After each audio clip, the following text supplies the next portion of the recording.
Do you own a ToyShock? Come with me if you want to live.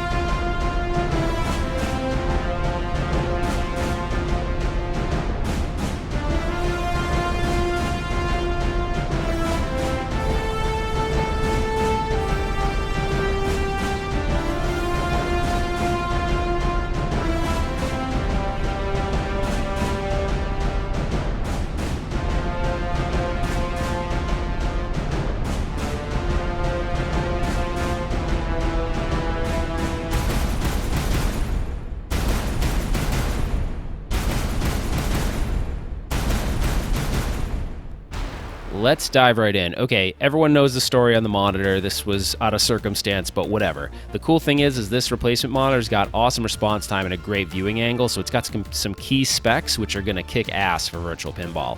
And it does have a built-in amplifier, so you don't need to buy a separate amplifier for your audio. The PC will pass everything to HDMI, which is awesome. So then I have these two speakers underneath the cabinet right now. I don't have a permanent audio solution, so that's just what I'm doing right now, and it sounds great. As far as everything else goes, we'll start with the buttons. The buttons are all configured with a run-of-the-mill zero latency encoder that's like $10, so that works great. I'm not going to tell you how to configure it in this video. I'm going to have a third video on this that kind of goes over the configuration of all this stuff to make it simple and easy for you. The power supply is a Thermaltake 500 watt power supply, so decent power supply. It's working great for this configuration. And then I'm using an AMD Ryzen 2600 processor. I'll have links to all this stuff if you're interested. Some of the stuff I tried to cut corners on, and some of it I kind of spent a little bit more money than maybe I should have. As far as the motherboard, it's right here. This is a MSI MPG X570 Wi-Fi. This motherboard's a great motherboard. It was easy to configure and set up. And then I'm using an SSD instead of a NVMe, but you know, I wanted to save some money, and there's the 1060 graphics card. Now, with all this gear in here, you are going to need a really good cooling solution. So this is something that surprised me as to how hot this could actually get, so I'll show you what I came up with so far to cool this thing.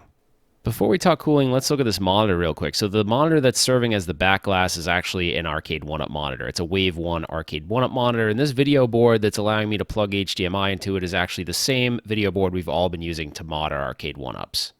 This button I installed at the top of the back glass is to turn the unit on and off, but let's get to the fan. So the fan on the left is to bring cold air into the unit, and the fan on the right is to bring hot air out.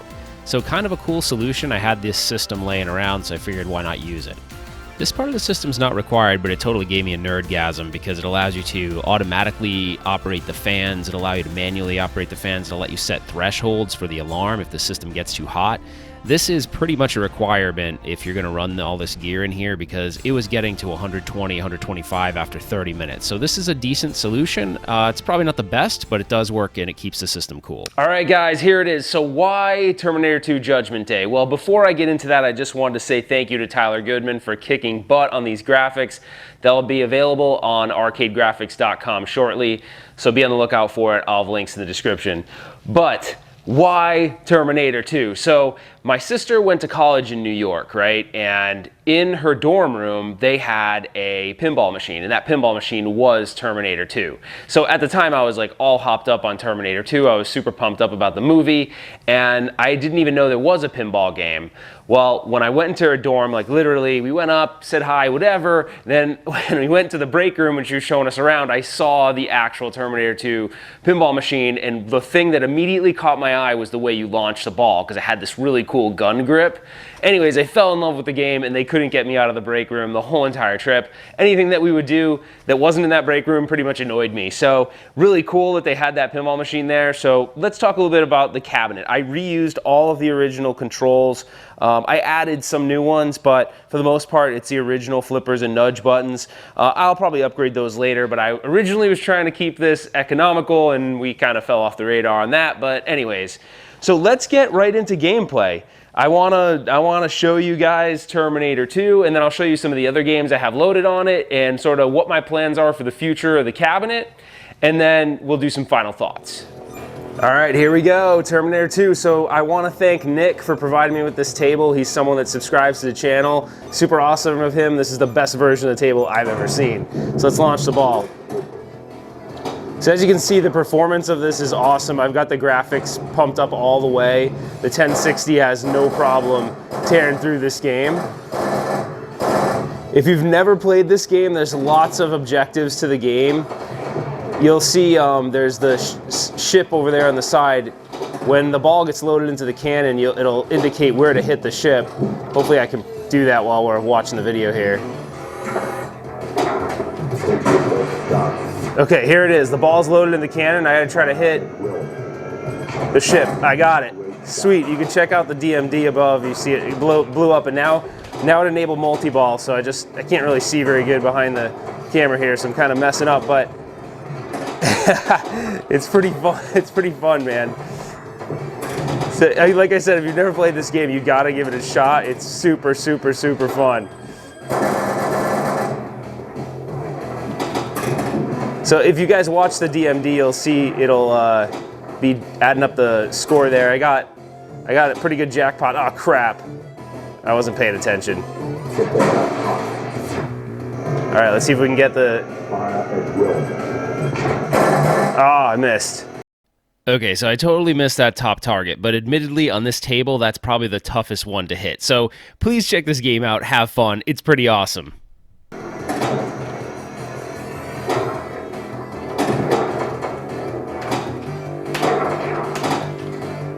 So guys, I hope you get the point here. I'm not gonna do a full, playthrough of the game, but man, is this game fun if you've never played it. So props to Williams, this table totally kicks butt. All right, let me show you the other games real quick, and then I'll show you how I've been messing with Pinball X, the front end. I haven't got it all dialed in yet, but we're almost there. So let's check out some of the other tables I have on this thing. I have Family Guy, AC/DC, Addams Family, Attack from Mars, The Flintstones, Tron Legacy, Firepower, and Back to the Future, to name a few. Now, you can find all these tables online, and I'm going to have a full tutorial video of how to do that. But for now, this is what I have, and I will actually show you Pinball X now, which is the front end to control all this. Okay, if you're new to virtual pinball, then you're probably wondering, well, what the heck is Pinball X? So Pinball X is a front end, so similar to like a Hyperspin or Big Box. It makes it look pretty, right? Because in some of these systems, you may have hundreds of games, and so to sit there and individually launch hundreds of games could take a while. Now, you could simply just have all these games as shortcuts on your desktop and launch it that way, but if you want it to look pretty, Pinball X is going to be the way to go. I'm actually having some problems with Pinball X right now, and I think it's more of a learning curve on my part. I'm still learning all this virtual pinball stuff, so I'm having problems where sometimes the box art doesn't show up like what's happening right now, even though I'm connected online and I have all the tables imported. So I'm not really sure what's going on, but anyways, I'm gonna have subsequent videos walking through all this when I sort of understand it a little bit better myself. So let's go to final thoughts and wrap this thing up. All right, guys, it is final thoughts time. So what did I think of this whole project? This project was super fun. I learned a ton about virtual pinball. I've owned several of virtual pinball machines, but I've never built one myself. So this is a really, really interesting project.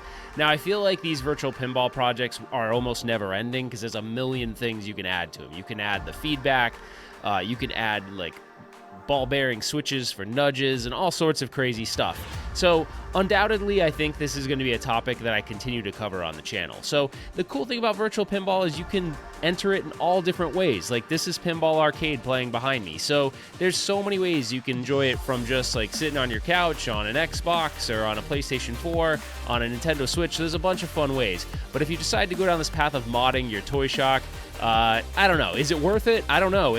I probably spent a little over $1,000, and there really isn't a 3/4 scale $1,000 unit that could do what we just proved. So I don't know, maybe it is worth it, but that's up to you, whether or not it's worth it. For me, I love Terminator 2, so this was just really fun.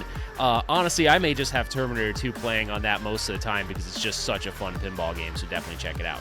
So that's it, guys. Those are my final thoughts. We will have subsequent videos on this topic. I want to do tutorials and walkthroughs. It's just I'm getting ready for CES, so I don't have time to do it right now. So that's it, guys. I hope everyone had a great new year and everyone has an amazing 2020. So if you like this video, please like it. Please consider subscribing to the channel.